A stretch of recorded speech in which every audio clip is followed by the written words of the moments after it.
so many of them, so many different incidents. But we talk about it as a unitary phenomenon, the riot, as if they were a singular thing, not multiple different events, multiple traffic, different things to be stopped, as if it was just one phenomenon. But what we did in the first instance, very quickly, in fact within a month, we produced an analysis of two of the key riots. The first was the riot in Scotland on Saturday afternoon, the first one.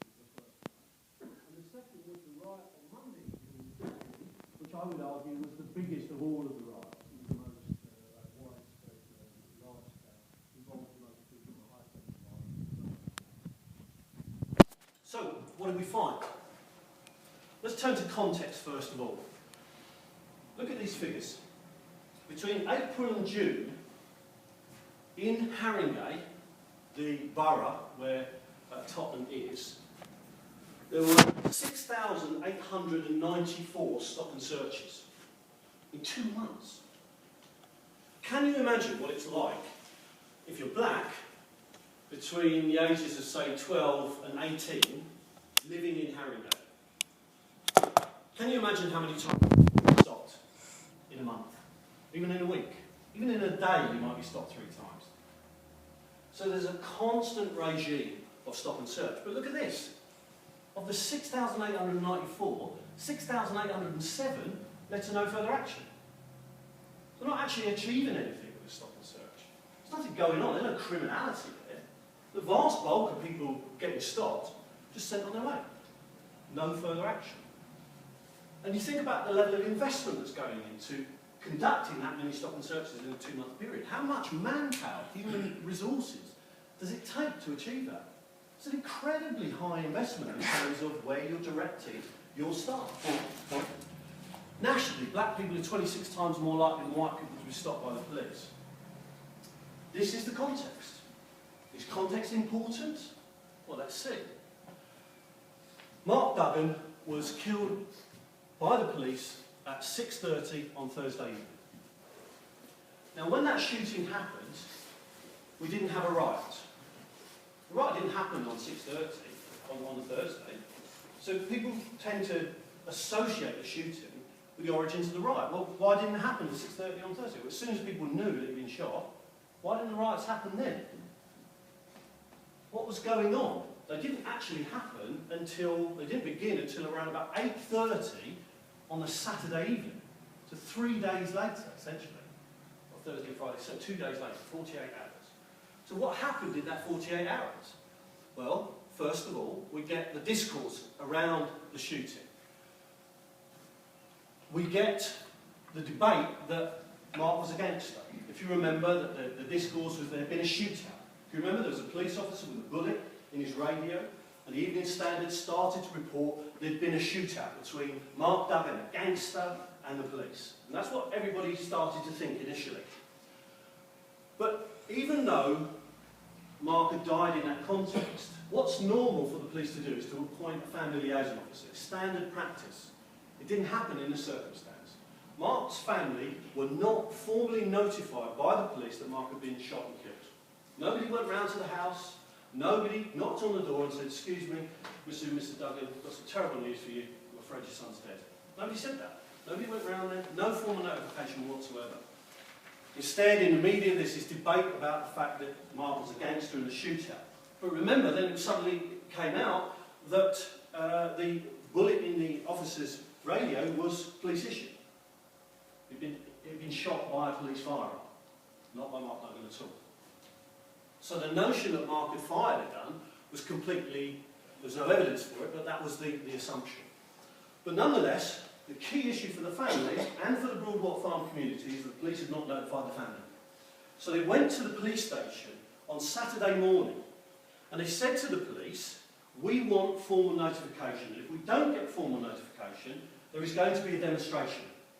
That demonstration will come from Broadwater Farm and it will come down to the police station. And we want a senior police officer to come out and explain to us the circumstances of Mark's death and to formally notify the fact that Mark had been shot." By this time, the borough commander had gone on holiday. The most senior police officer in Haringey on that day was the chief inspector. And the acting borough commander, the chief inspector, at 5 o'clock, when the demonstration arrived, because no formal notification was made, was policing White Hart Lane. So there was no senior police officer in the police station. So the demonstration is outside for 3 hours. When the demonstration arrived, the delegation from the demonstration went into the police station to notify the police that Mark was missing. They knew what happened. But it was their way of saying, well, you haven't told us you killed him. So as far as we're concerned, he's just a missing person. And still, no senior notification was forthcoming from the Metropolitan Police. Moreover, the police processes of community engagement were returning information saying there's no threat here, there's no risk. People are not upset, there's not going to be any problem. So the community engagement didn't identify the potential and emerging risk to public order, and there had been no engagement and communication with the family. A complete breakdown in dialogue. But because they were aware that the demonstration was happening, they had mobilised a police support unit to the police station, what we call a PSU, what most people call riot police. And they were stationed inside the police station in case there were problems. And when the demonstration got to about 8 o'clock, the family and the local community leaders decided to leave, and they made it clear that they wouldn't be held responsible for the consequences. There was blocking of the road and demanding to see a senior officer, and then subsequently there were some issues of conflict where a police car was attacked. But this is around about 8:30. So no senior officer arrives, around about 8:30 conflict begins, and then police mobilise the resource from inside the police station out onto the street, and they start to disperse the demonstration. They start to use those indiscriminate use of force tactics that are the very nature of public order policing in this country. It relies on those kinds of tactics. It's all about occupation of space. What they wanted to do was to create a sterile zone outside of the front of the police station to occupy that space and disperse the demonstration north and south, so up this way and down that way. And it's then that you start to see the rioting emerge. So we see a complex pattern in the 48 hours between the shooting of Mark Duggan and the emergence of the disorder. A complex relationship between police and community, both at the macro level, in terms of the historical context, but also in terms of the tactical interventions that they make against the demonstration itself, once conflict starts to emerge. And that then escalates up into this major riot. But when we look at what people say are involved in that, about the police intervention, they talk about indiscriminate use of force. They say when the police come out, they were going for everybody. This notion of indiscriminate attack on the demonstration as a whole, in this case, a young woman. When the violence happened, the first target of an arson attack was actually a solicitor's office. But that solicitor is the duty solicitor in the police station. And when we see the pattern that goes all the way up the high road, it starts to be a pattern that makes sense in terms of antagonism against the police and antagonism against the authorities and so on. And where people started to attack shops that were perceived by people in the community to be of the community, they were protected. People stepped in to try and prevent violence against those situations. Now, the row of shops where the solicitor's offices and the William Hill's bookmakers next door that started to burn had flats above it. Now, once those flats and the fire took hold, people went into the flats to get people out. People involved in the riots went into the flats to make sure that people got out. Now, what's really interesting is that that fire was taking place here.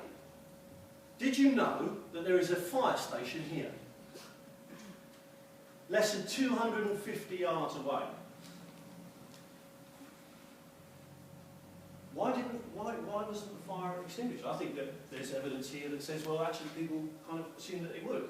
And it didn't. Once that started to take hold, what they did was to go in and get those people out. It starts to talk to us about a much more complex picture.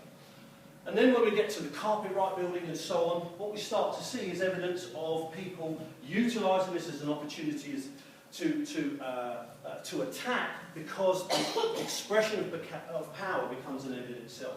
In this context of disempowerment, Now the crowd has mobilised into a situation of power. It starts to be a situation where people want to get their own back for this context of constant disempowerment in this ongoing macro-historical process of relations between police and the community. Now, let's turn to Hackney. Hackney, again, a complex thing. That's just a summary of where we were. Hackney began on Monday afternoon in an area of roadway called the Narrows. It's just here, it's a narrow roadway. It's around the middle of the afternoon, and there were some issues between some black youth in the Narrows and the police. I want to show you some video of what was going on. This was before any violence, any conflict had happened in Hackney.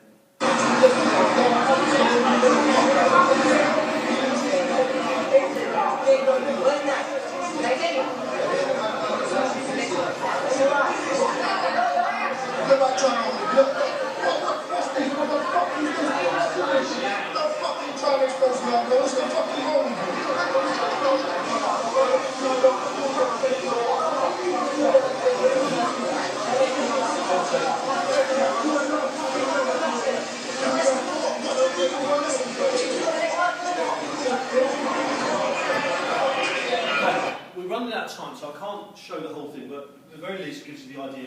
At the very least, we're looking at a disputed stop and search. There's some kind of dispute between those being stopped and those doing the search and so on.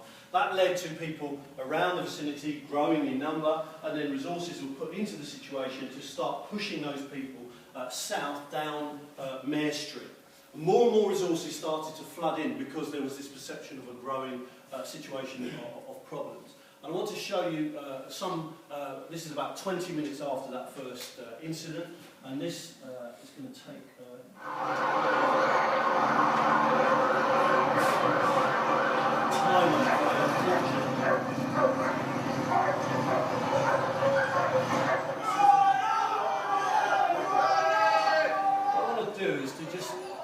drag it along if I can, to this incident here. Now look at this guy in the white here, and this guy in the green here. Okay? They just got off a bus. The police have come in and they're doing a dispersal now, and they're trying to drive everybody away. And this guy's just caught up in it. Well, one of these officers, yeah? Using his truncheon and hitting my man right there around his head. He's just going to talk to him. I was recording just like you are. I was standing next to an officer and another officer has come running over to me and smashed me with a truncheon. And that's how you're dealing with us down there. And we ain't moving.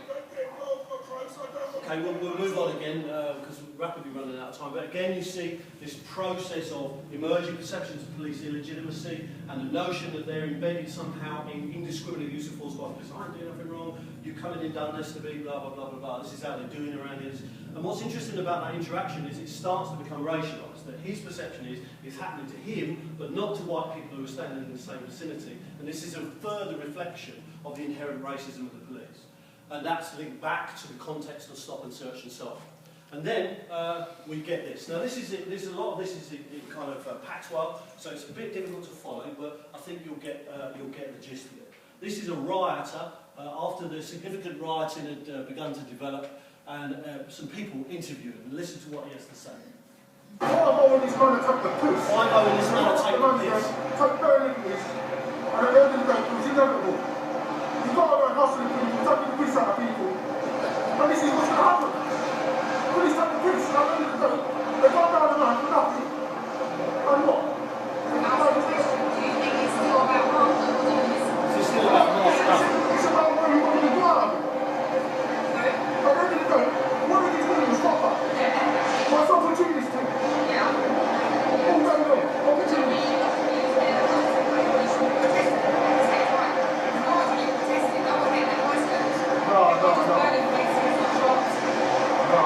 It's not about the protesting side. It's about showing the fire off that they can't run around taking the piss up the young man and get rid of it.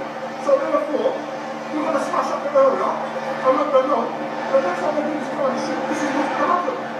Fuck 2012 and the Olympic Games. If this is what it boils down to, then we'll fuck that up too. You can't go around hanging me up man like that. All down the street, all the boys that are fucking, all the gunmen, tell you that they've got drugs on them, this, that and the other, we're going to search you. We don't search you now, we're taking you down to the station, strip search you. They take the piss. So this is what's going to happen. And I'm glad it's happened. I'm not glad for the youth that got killed, but the boy them, I forget what's coming to them. Because they take the piss. Literally. Does it still continue? Yeah, I hope so. I know it's bad to say I hope so, but I do, I hope so. Because at the end of the day, What do you want for it to come out of this? Do you think it's like to more change? tolerant police. That's what we need. Do you think that will happen? I hope so. I think so. But I don't think it will. Because the police don't show no respect to youngsters around here. They don't show no respect. I was just saying how ridiculous it is for the young boys and their bikes is like accepting it. They take the piss. The police take the piss out of everyone around here. So at the end of the day, if we organise ourselves and go as a unit and show them that we can roll the force like how they roll the force and treat them like how they treat us, then maybe they'll show us a little bit more respect. But they don't want to show us no respect, so at the end of the day, we're not going to arms our shit. So what are you doing now? Not thank you. I'm looking for smash and something. Are you all over there, bro? That's what I'm trying to get to, but I just run up there, I've got a policeman who's chopped left the line, so I'm going there and man now. You get the flavour of where that's coming from. A notion of disempowerment, a notion that through the riot we can become powerful and resist our disempowerment against them. And if we do that, then they might stop doing that to us, because they will understand that if they carry on doing that, this is going to happen again. So what we see here is an articulation that at the very least starts to talk to us about dynamics of power. And it's an articulation and a psychology that we will remain dangerously ignorant of if we pretend that somehow that bloke's doing it because he's lost his mind. He clearly hasn't lost his mind. He's articulating a particularly powerful psychology that if we tap into, we can begin to understand properly where this stuff comes from and therefore start to build a serious solution. Now, because I'm running out of time, I can't show you the final video, but I wanted to talk to you about the general patterns there. So within Hackney and Tottenham, what we see is that it's the police that, and police targets that form the bulk of collective action. Yes, there were other things going on, but the predominant patterns of collective action in these events were about violence against the police. Where shops were attacked, particularly in Tottenham, it was shops owned by people outside the communities, big corporate brands and so on. Those by insiders were either left alone or actively defended. When locals were in danger, the rioters acted to safeguard them. For example, in this carpet riot building, the rioters were in there making sure everybody got out again. And everything else becomes secondary to teaching the police a lesson. The expression of power in an end as an end in and of itself. Now, one of the problems here is that we articulate this notion of the riots as a singular entity. When we start to look at some of the other events, they don't fit that pattern of collective action. What we start to see is a different pattern that is much more about the expression of class. Not so much about anti-police antagonisms, but antagonisms towards the rich. This is a good example of it. I think the notion that we were delivered, feral rats, came from an attack in Ealing, and there was Liz Pilgrim here, a shop owner whose shop was destroyed. Now what's interesting here is that the destruction didn't lead to people nicking stuff, they just trashed it. So there's groups going up to Ealing, not to appropriate, but to destroy. And I think it's really interesting in terms of the articulation itself. They are feral rats. The shop windows were smashed and the children's booties and Ralph Lauren baby grows. Does that not speak to us about upper middle class, bourgeoisie, shop, obvious target, people antagonistic towards the middle class bourgeoisie coming into Ealing because they want to attack the rich, because they're in a context of economic disenfranchisement, in a context of the EMA being taken away, the notion of disempowerment and so on among the working class. But what we talked to about by politicians, then Justice Secretary Ken Clarke, talks to us about criminality. Somehow this violence is an explosion of these 120,000 problem families that we need to get to grips with if we want to make our society a better place. Well, the hardcore of these rioters are in fact known criminals. Well, how do we know that? Well, we're told that 75% of the people who had appeared in court at that time, which is only a few days after the situations had started to close down were known criminals. They already had a criminal conviction. So that shows us that this was a situation where existing criminals went on the rampage.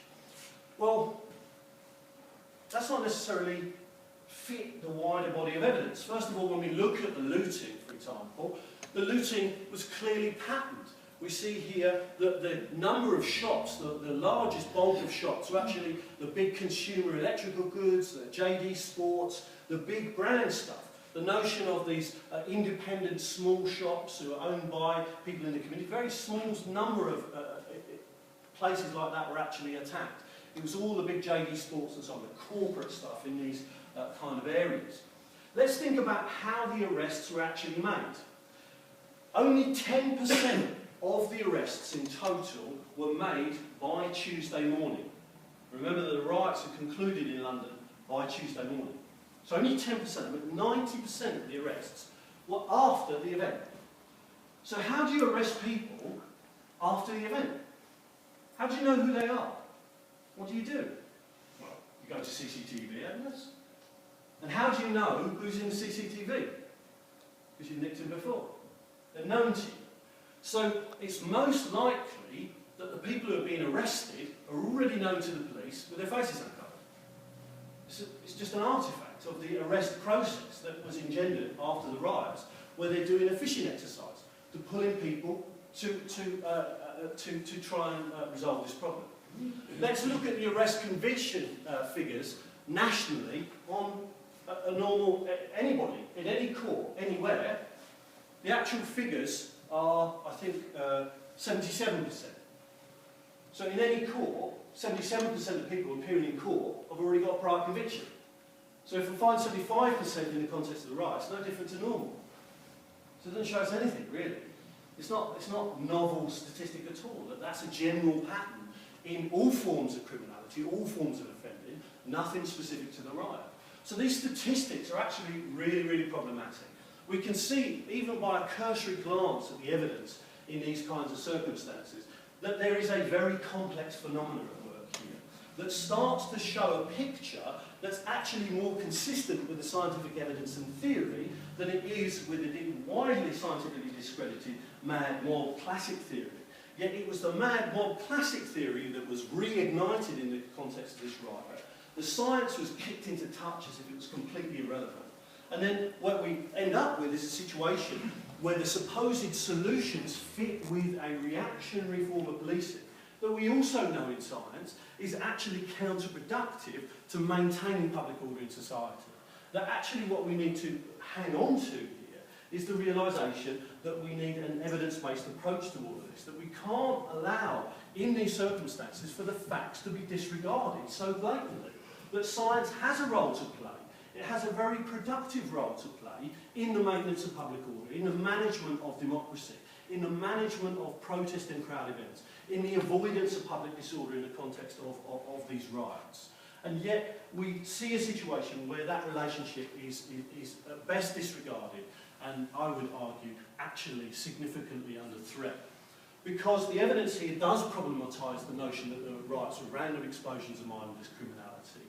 It starts to suggest a meaningful reaction to specified contexts, and these relationships are consistent with the science-based explanations. And what we see is a marginalisation of psychological theory and research in a context where governments are seeking to assert their own ideological versions. They're trying to say, look, hang on a minute, this is nothing to do with context. This is about them, not about us. This is nothing to do with our policies, this is nothing to do with our governance, it's to do with them. And these psychological theories of the crowd, the reason that they survive is not because they're true, but because they serve very, very powerful ideological functions. They mask the underlying reality that produces a particular political outcome. And that's why they survive. And that is deeply, deeply problematic. Because what we need is a science-led analysis.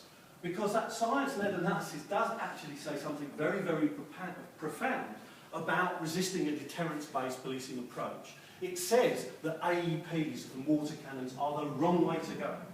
Because if you go in that direction, not only do you stand a chance of escalating disorder in our society, you also attack the very fundamental democratic nature of the society that we live in. And that's profoundly, profoundly dangerous, because all of the evidence, both in terms of the science and indeed in terms of the human rights framework of law, talks to us about an emphasis on dialogue and community-based interventions. How many dialogue police can you develop for the millions of pounds that you will spend on a war camp?